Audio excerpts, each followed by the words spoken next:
गोळीबाराची घटना जी आहे ती झालेली आहे, सत्तेतल्याच एक आमदार आहेत आणि दुसरे शहर प्रमुख जिल्हा प्रमुख आहेत. काय नक्की प्रकार आहे आणि राष्ट्रवादी काँग्रेस कशा पद्धतीने या सगळ्या घटनांकडे पाहते? ही बाब अतिशय गंभीर आहे. सत्तेमध्ये असलेला किंवा कुठलाही सत्तेमध्ये नसलेलाही लोकप्रतिनिधींनी लोकांच्या समोर एक उत्तम असं उदाहरण ठेवायचं असतं.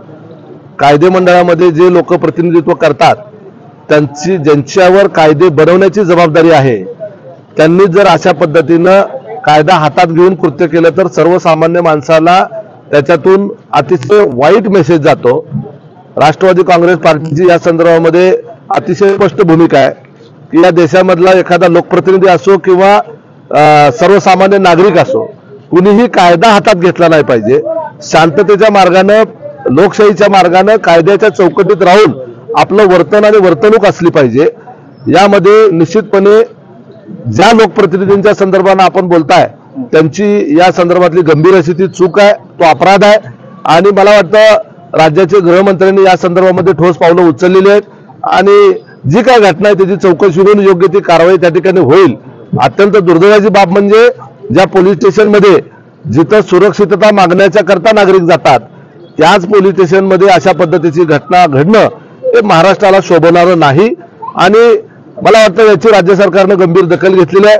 लोकांनी या संदर्भामध्ये पाहिलं पाहिजे की आपण लोकप्रतिनिधी निवडून देत असताना या अशा पद्धतीनं समाजाच्या मध्ये आदर्श वाटावा अशा पद्धतीचे लोकप्रतिनिधी कायदे मंडळामध्ये गेले पाहिजेत अशी आमची धारणा आहे.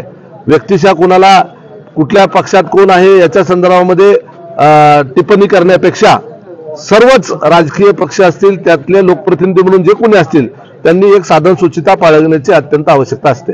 सुप्रियाताई असं म्हणता आहेत की गृहमंत्री फडणवीसांनी राजीनामा द्यावा, मुख्यमंत्र्यांनी त्यांचा राजीनामा घेतला पाहिजे. अशा पक्षात सत्तेतले जर नेते आमदार असे करत असतील तर हे गंभीर आहे. आणि दुसरी मागणी अशी केली की राज्य सरकार बरखास्त करावं अशी मागणी त्यांनी केंद्र सरकारला केलेली आहे.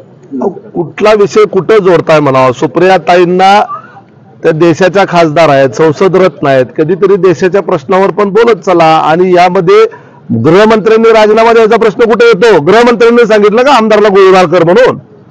तर संबंधित आमदारांनी त्यांच्या व्यक्तिगत कुठल्या कारणाच्या करता जे काही गोष्ट केली असेल, आता त्या तुम्ही आम्ही तर गोळीबार झालेला पाहिला नाहीये, बातमी ऐकतोय आपण, हे खरं आहे. त्याच्यामध्ये चौकशी होईल, त्याच्यामध्ये पाहता येईल गृहमंत्र्याचा काय संबंध राजीनामा द्यायचा. उद्या राज्यामध्ये अनेक ठिकाणी वेगवेगळ्या पद्धतीच्या घटना घडतात म्हणून काय गृहमंत्र्याला मग दिवसातनं 100 वेळा राजीनामा द्यावा लागेल असं नसतं. निश्चितपणे राज्य सरकारची, मुख्यमंत्र्याची, गृहमंत्र्याची, उपमुख्यमंत्र्याची आणि संपूर्ण सरकारची ह्या राज्यातली कायदा आणि सुव्यवस्था राखणं ही जबाबदारी आहे. परंतु याच्यामध्ये मंत्री जरी असलं काय, केंद्रीय मंत्री असलं काय, सर्वांच्यावर एक मर्यादा असतात. त्या ठिकाणी अनेक वेगवेगळ्या पद्धतीच्या अपराधाच्या घटनांवर जास्तीत जास्त नियंत्रण आणण्याचा प्रयत्न, अपराध कमी करण्याचा प्रयत्न हे देवेंद्र फडणवीस यांच्या नेतृत्वामध्ये निश्चितपणे चाललेला आहे. आपण पाहिलं की क्राईम रेट त्यांच्या काळामध्ये सर्वाधिक कमी आहे महाराष्ट्रामध्ये. त्यामुळं सुप्रियाताईंनी निश्चितपणे या घटनेच्या चौकशीची मागणी करावी, दोषी असतील त्याच्यावर कारवाईची मागणी करावी, तर उठसूट गृहमंत्र्यांनी राजीनामाच द्यावा आणि सरकार बरखास्त करावं. आणि कोणाला बसवावं? तुम्हाला करावं गृहमंत्री, मग बंद होईल सगळं. काही जबाबदारी घेतील का? त्यांनी जाहीर करावं की सुप्रियाताईंनी त्यांना गृहमंत्री केल्यानंतर राज्यामध्ये एकही अपराधाची घटना घडणार नाही आणि घडली तर लगेच दुसऱ्या मिनिटाला राजीनामा देईल म्हणून. संजय गायकवाड यांनी छगन भुजबळांबद्दल असं एक वादग्रस्त वक्तव्य केलं, कमरेत लाभ घाली. नाही, अत्यंत निषेधार्ह वक्तव्य आहे. अशा पद्धतीचं वक्तव्य तुम्हाला तुमचं म्हणणं मांडण्याचा अधिकार आहे ना. कमरेत लाभ घालायची वक्तव्य आम्हालाही करता येतं. कमरेत काय अजून कुठं कुठं लाथा घालता येतात आम्हाला सुद्धा, परंतु हे शोभत नाही आपल्याला. आपण लोकप्रतिनिधी आहात, आपली भाषा जी आहे ना ती लोकप्रतिनिधीला शोभणारी असली पाहिजे. तुम्ही लोकप्रतिनिधी सडकछाप गुंड वाटता तुम्ही, अशा पद्धतीनं बोलणं योग्य नाही. छगन भुजबळ साहेब हे ओबीसीच्या संघर्षाची लढाई लढतायत, जरांगे हे मराठा समाजासाठी लढतायत. दोघंही नेते आपापल्या जागी आपापल्या समाजासाठी संघर्ष करतायत. हा संघर्ष जो आहे तो कायद्याच्या चौकटीत राहून असला पाहिजे, कायद्याच्या कसोटीवर टिकणारा असला पाहिजे आणि दोघांच्या संघर्षाचं समाजानं स्वागत केलं पाहिजे. आपल्या वक्तव्यातून, आपल्या वागण्यातून समाजामध्ये, जातीमध्ये कुठलाही तेढ निर्माण होणार नाही, ही जबाबदारी सर्वांचीच आहे. त्यामुळे अशा पद्धतीची टोकाची विधानं करून फक्त चर्चेत राहता येईल, परंतु त्याला लोक चांगलं म्हणत नाहीत. अजितदादा पक्षफुटीनंतर पहिल्यांदाच संघटनात्मक दौरा करता आहेत. आज मोठ्या प्रमाणात नगरसेवक देखील, माजी नगरसेवक जे आहेत ते येत आहेत, शरद पवार गटाकडून जे आहेत ते येत आहेत. किती पक्षप्रवेश होणार आहे, काय कसा सोहळा असेल? सोलापूर जिल्ह्यामध्ये, सोलापूर शहरामध्ये दोन्ही ठिकाणच्या महत्वाचं कार्यालयाचं उद्घाटन आज या ठिकाणी आहेत. अजितदादा पवार उपमुख्यमंत्री झाल्यानंतर पहिल्यांदाच सोलापूरमध्ये संघटनात्मक दौरा करतायत आणि त्यांच्या दौऱ्यामुळे अतिशय चैतन्याचं वातावरण सोलापूर जिल्हा राष्ट्रवादी काँग्रेस पार्टीमध्ये आहे.